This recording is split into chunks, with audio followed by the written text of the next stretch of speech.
جو پیغمبر اعظم نے اپنے حدیث اور اپنی حدیث میں دنیا کو پیغام دیا ہے یہ وہی ہے۔ اب یہاں پر میں جس پوائنٹ پہ آ رہا ہوں وہ کیا ہے کہ اولاد کے حقوق آپ پر، اولاد کے پیدا ہونے سے پہلے وہ کیسے دین پر کیوں زور؟ تو آپ کو میرے نبی کا پیغام یہ ہے کہ دنیا والوں سنو، تم جب شادی کرنا تو دیندار عورت سے شادی کرنا، جب دیندار عورت سے شادی کرو تو آنے والی نسل جو ہوگی وہ عورت اچھی تربیت کرے گی، دیندار عورت ہوگی تو گھر کا ماحول اچھا ہوگا، دیندار عورت ہوگی جس گھر میں رہے گی اس گھر میں اجالا ہی اجالا ہوگا، جس محلے میں رہے گی اس محلے میں اجالا ہی اجالا ہوگا، اور جو اس کی نسل ہوگی، جو اس کے بچے ہوں گے اس کی صحیح تربیت کرے گی۔ اس لیے جب تم شادی کرنا تو مال میں جمال نہ دیکھنا، دین دیکھنا، اس لیے کہ شادی کا مقصد مال اور جمال نہیں ہے بلکہ دینداری ہے۔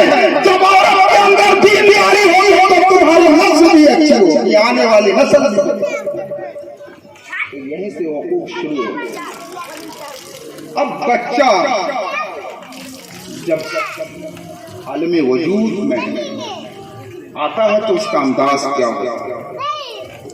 آپ یہ کھیت کی ہریالی دیکھ رہے ہیں، اسی انداز سے قرآن نے سمجھایا ہے کہ ایک انسان اپنی کھیت میں بیج ڈال کر چھوڑ دے۔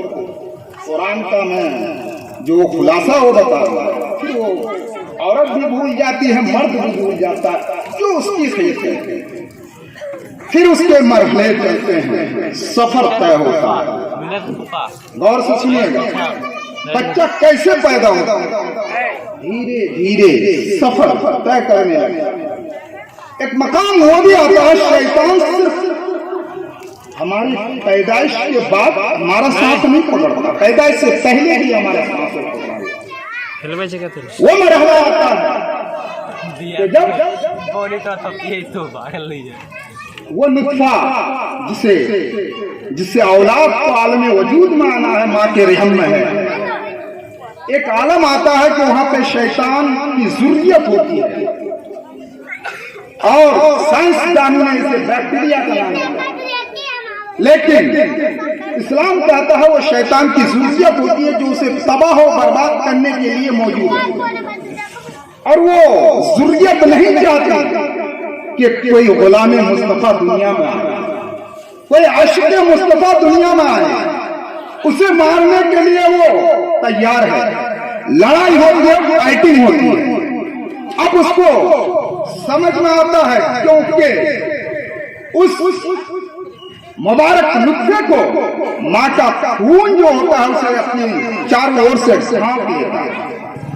ڈھانپنے کی بنیاد پر لڑائی جب شروع ہوتی ہے تو لڑتے لڑتے خون کے جو ذرات ہوتے ہیں اسے تباہ و برباد شیطان کر دیتا ہے، لیکن رب توفیق دیتا ہے کہ وہ نطفہ جس سے دنیا میں اس بچے کو آنا ہے وہ آگے بڑھ جاتا ہے۔ اس کو خبر نہیں ہوتی، شیطان سمجھ رہا ہوتا ہے کہ میں کامیاب ہو گیا، مجھے سفلتا مل گئی، میں سکسیسفل ہو گیا، لیکن قسم خدا کی آپ بھول جاتے ہیں اور اب بھول جاتی ہے رب کتنا رحیم ہے، رب کتنا کریم ہے، رب اس نطفے کی حفاظت کرتا ہے، اور حفاظت کر کے یہی تک محدود نہیں، اسے ایک صورت عطا کرتا ہے، اسے ایک آکار ملتی ہے، اور جب آکار ملتی ہے پھر لوتھڑا گوشت اور اس کا ایک مرحلہ چلتا ہے۔ کتابوں میں آیا ہے کہ وہ مرحلہ بھی آتا ہے جب بچہ قیام کی حالت میں آ جاتا ہے، جب رکوع کی حالت میں آ جاتا ہے، جب بچہ قعدے کی حالت میں آ جاتا ہے، اور ایک حالت وہ بھی ہے کہ بچہ سجود کی حالت میں۔ اب یہاں پر میں ایک بات آپ کو ذہن میں ڈالنا چاہتا ہوں، امپورٹنٹ بات ہے، بہت ہی مہتوپورن وستو ہے جو آپ کے حوالے میں کرنے جا رہا ہوں۔ وہ کیا ہے کہ بچہ اس حالت میں دنیا میں آئے، یہ کتابوں کے حوالے سے جو میں نے پڑھا ہے، بزرگان دین نے جو اپنی کتابوں میں لکھا ہے کہ ایک بچہ جب پیدا ہونے لگتا ہے تو پیدائش سے پہلے ماں کو درد ہوتا ہے. یہ درد کہاں سے آتا ہے؟ اس درد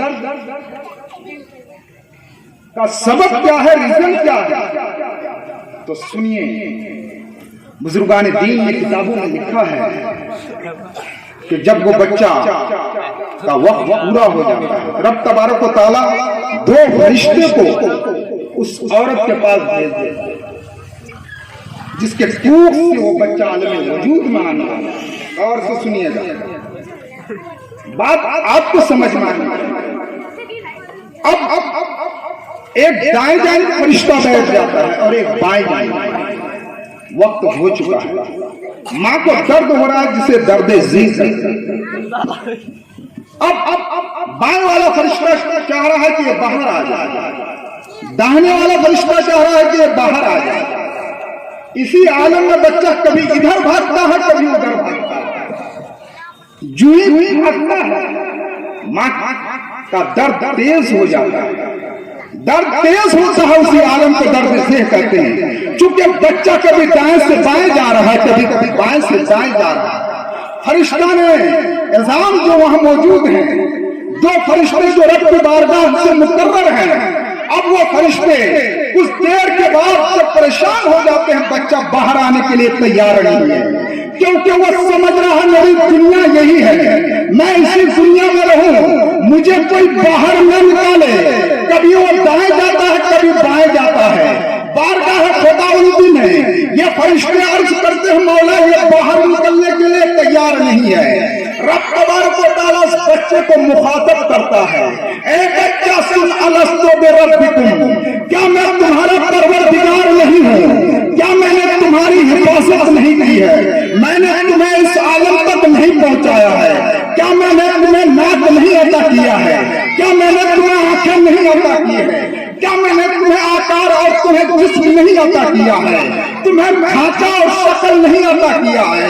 وہ بچہ کہتا ہے نام، ہاں ہاں میرے پروردگار. اتنا کہہ کر کے رب کی تجلی ظاہر ہوتی ہے، وہ بچہ سجدے میں چلا جاتا ہے اور اسی حالت دنیا میں چلا.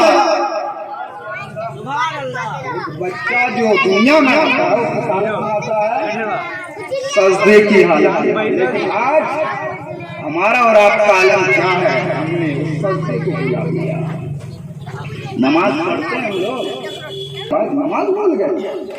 نماز کے ارکان میں سب سے زیادہ سارے ارکان خدا کو محبوب ہیں، رسول اللہ کو محبوب ہیں، لیکن سب سے زیادہ مقبولیت جس رکن کو ہے وہ سجدہ ہے. اس لیے نبی کے غلاموں، نبی کے چاہنے والوں، خدا کی عبادت سے دور نہ بھاگو، کیونکہ ماں کے پیٹ سے اگر باہر آئے ہو تو تمہیں توفیق ملی اس سجدے کی، اور اسی سجدے کی برکت سے باہر آئے ہو. اگر دنیا میں سکون سے جینا چاہتے ہو تو قسم خدا کی دنیا میں بھی سجدے اور ریاض کو پالو، تمہاری دنیا بھی اچھی ہوگی، آخرت بھی اچھی ہوگی. نہ تعلق نہ دنیا سے، نہ گھر بننے سے، ارے تسلی دل کو ہوتی ہے خدا تیار ہے. بچہ اس عالم میں باہر آیا سجدے کی حالت میں. اب دیکھیں بچہ عالم وجود میں آیا تو پھر ماں باپ کے حقوق شروع. تو سب سے پہلا کیا ہوا؟ تو بچہ جو ہی عالم وجود میں آیا تو جانتے ہیں، اب اس کے لیے آپ اسے صاف پانی دیں. دوسرا کہ جہاں پیدا ہو بچہ، چاہے ہاسپٹل ہو چاہے آپ ایک اہتمام ضرور کیجیے. یہ مراحل ہمارے اور آپ کی زندگی میں آنے ہیں، اس کو خیال میں رکھیے گا کہ جس جگہ یہ بچہ جنم لے رہا ہے یا بچی جنم لے رہی ہے، اس مقام پر آپ پیدائش سے پہلے وہاں جو بھی عورتیں موجود ہوں، اس کی ماں ہو، خالہ ہو، جس صورت میں بھی عورتیں موجود ہوں، دائی موجود ہوں، ان کو آپ انتباہ کریں. ان سے آپ یہ کہیں کہ شور ہنگامہ نہ ہو بچے کی پیدائش کے بعد. کوئی چلائے نہیں، کسی کی آواز بلند نہ ہو، خاموش رہیں، اور اس وقت تک خاموش رہیں جب تک کہ بچے کے کان میں داہنے کان میں اذان نہ ہو جائے اور بائیں کان میں تکبیر نہ ہو جائے، اس وقت تک خاموش رہنے کے لیے آپ آدیش دے دیں گے، حکم دے دیں گے، آرڈر کر دیں گے خاموش۔ آپ کہیں گے مولانا کیوں، کیا بات ہے اس کے پیچھے، سیکریسی اور راز اور رہسیہ کیا ہے؟ تو سنیے میں بتاتا ہوں۔ وہ بچہ جب عالم وجود میں آیا ہے تو کس کے سب سے آیا ہے؟ خالق کے حقیقی پروردگار ہے، اور اسی کے صدقے سے دنیا میں آیا ہے۔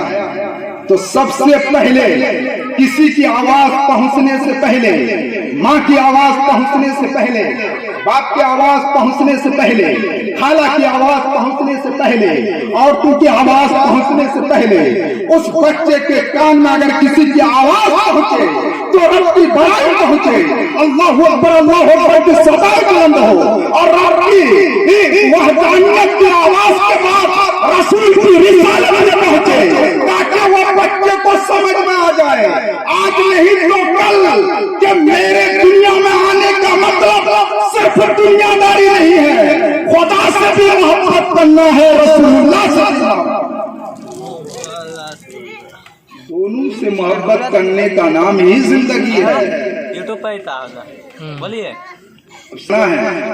اب آئیے آگے پوائنٹ، شارٹ میں بتا رہا ہوں، تفصیلی گفتگو ہو تو ہماری زندگی ختم ہو تو بھی بچے کی فضیلت اور بچے کے تعلق سے جو میرے پیغمبر نے فرمایا بات پوری نہیں ہوگی۔ پڑھی ایک مرتبہ درود پاک۔